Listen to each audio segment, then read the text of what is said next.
You can watch us too if you would like. We are on that computer, mobile device. Just head on over to SuperTalk TV. And as everyone remembers Hurricane Katrina today, man, it's been 20 years. Our guest today definitely remembers it because it changed the perspective of his life or the projection of his life forever. Joining us today is Steve Tybor. He is with 8 Days of Hope. And Steve, I often forget every time you join us here on Good Things that we wouldn't have 8 Days of Hope without Hurricane Katrina. So it is a little bit of a bright light that came from a really dark day. So welcome back, Steve.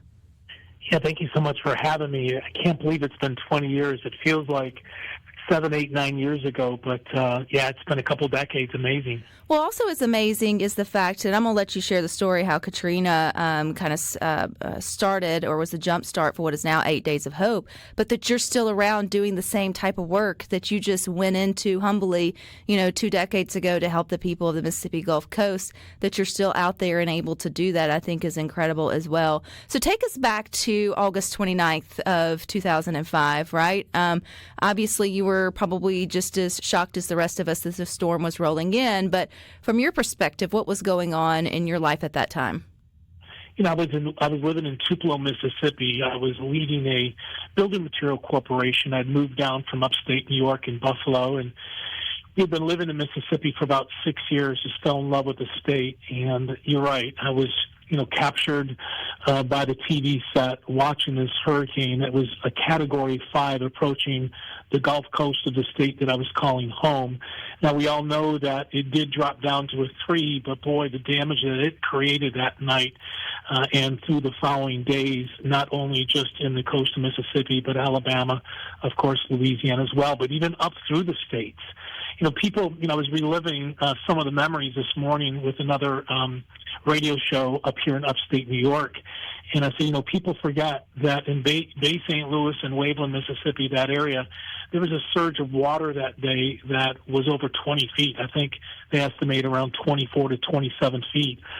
And, you hear about hurricanes and you see it on TV, but when you actually show up, which I did 3 days afterwards, I went to Biloxi, Gulfport, Bay St. Louis, as far as I could get down south to see the damage. It was like a bomb had dropped. That literally someone dropped a bomb and buildings were just gone, homes were gone, there were empty pools or it was filled with debris. And as I looked around, I was overwhelmed just with sadness. It was something. We've gone to 110 disasters since that day when we started 8 Days of Hope, but no disaster to this date mirrors what I saw with Hurricane Katrina. And how did that happen? How did you make your way there? I read somewhere that maybe it was a phone call or a little nudge from your dad. It sounds like you already kind of had the idea that you needed to do something, but everybody just needs that little nudge so they're not crazy, go for it. So how did you find yourself headed to the Mississippi Gulf Coast after Katrina hit? Yeah, at the time my dad was 68, living in Buffalo still, and he calls me on the phone and says, "Are you watching this?" I said, "Of course." He said, after this all clears, I think you and I, we should find a couple buddies and let's go help one family rebuild their house. He's very handy. I am not. So I chuckled. I'm like, "Dad, what am I just going to hold the drywall so we can screw it in?" He said, "No, let's just see if we can help out one family." And I thought, you know what? That's the right thing to do. Let's do that. Well, I'm a man of faith and I like to have plans and, I like to be disciplined. But I didn't see what God was about to do because that plan to help out one family in the aftermath of the hurricane with maybe 6 or 8 buddies turned out to be our smallest trip ever. But our smallest trip ever in 20 years was our trip number 1 to Bay St. Louis and Waveland, where we took 684 people, fed them and lodged them. In 8 days, rebuilt 84 homes. And when you rebuild 84 homes in December of 2005 and you see people that they have electricity again and they have a roof that's not leaking and their bathrooms are functional, just the basic things that maybe you don't take for granted. I know I do. It was an unbelievable experience. I took my family, my wife, my 3 kids at the time. I think we're 7, 8, and 11. And they were with Mom and Dad, and we were doing our part along with 680 other people. And that was the birth of 8 Days of Hope. Did you know then, Steve, that this was something you guys were going to make into an official nonprofit or sort of business, or did it take like the next major disaster for you to be like, well, okay, here we go again. We might as well, we've done it once, we can kind of do it again?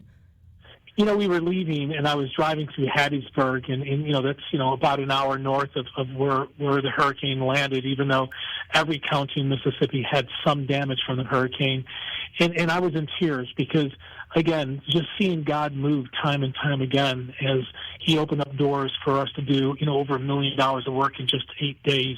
The number 8 in the Bible means new beginnings. And as I was leaving that community, and I still saw dowels hanging in trees and boats, on the highway, that had washed in from the shore, and I saw all these homes that were still totally destroyed. I mean, we made a small dent in Bay St. Louis and Waveland. So we formed a nonprofit called 8 Days of Hope in the spring of 2006. Here we are 20 years later, after going back to Bay St. Louis and Waveland 4 times to help in the rebuilding. We now have traveled from California to New York to Texas. We have 4 arms of the ministry, and as of today, we have now helped about 12,000 families rebuild their homes in the aftermath of about 105 disasters. So it's been a whirlwind. We have 4 arms of the ministry. We're pretty much volunteer-led. 63 volunteers get a text from us, and they very quickly deploy with us. We have millions of dollars of equipment all paid for.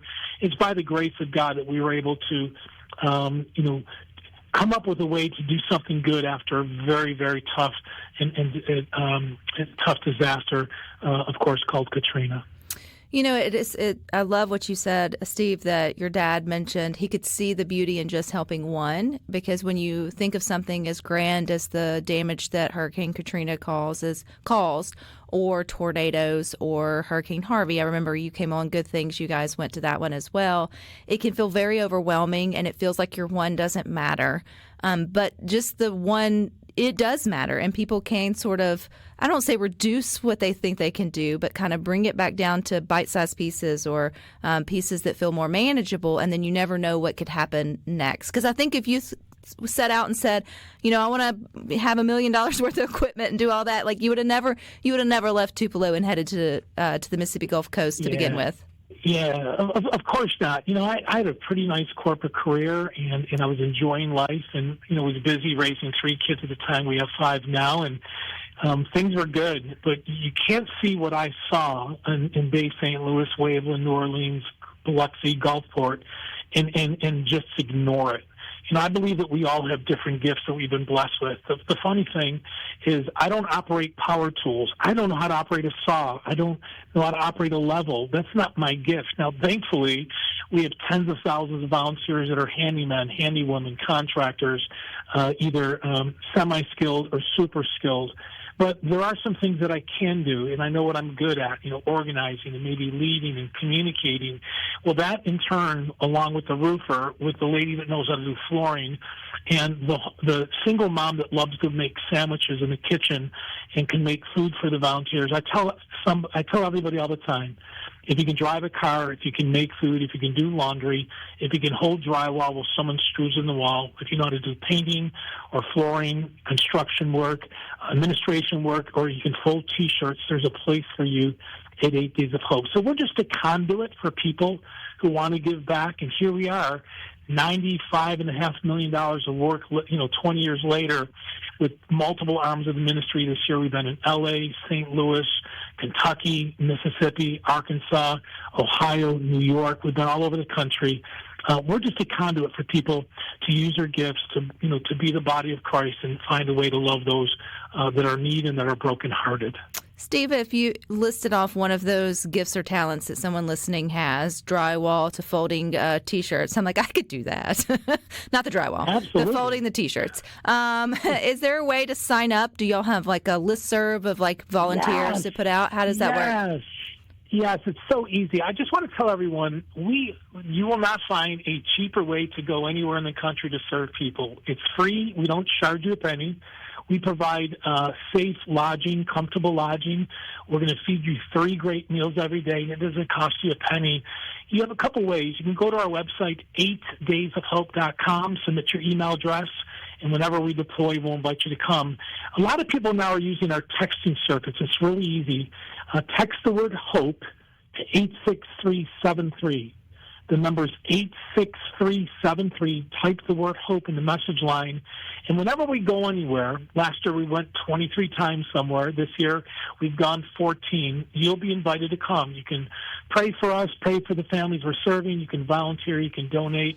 But again, our text alert, text the word HOPE to 86373. We would love your listeners to join us on our next outreach. All right, Steve, it's always a good time having you here and hearing about the work of 8 Days of Hope. I hate when you have to come on, though, and talk about deploying, but it's a good thing that you're there and that you listen to your dad. Have you ever told him this is all your fault, by the way? Or do you thank him?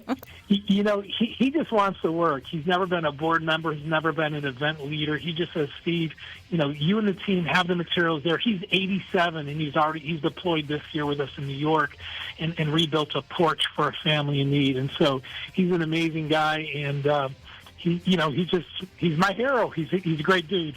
Well, I love that, Steve. Thank you for your time. And everybody else, stick with us. We got a little bit more for you coming up next.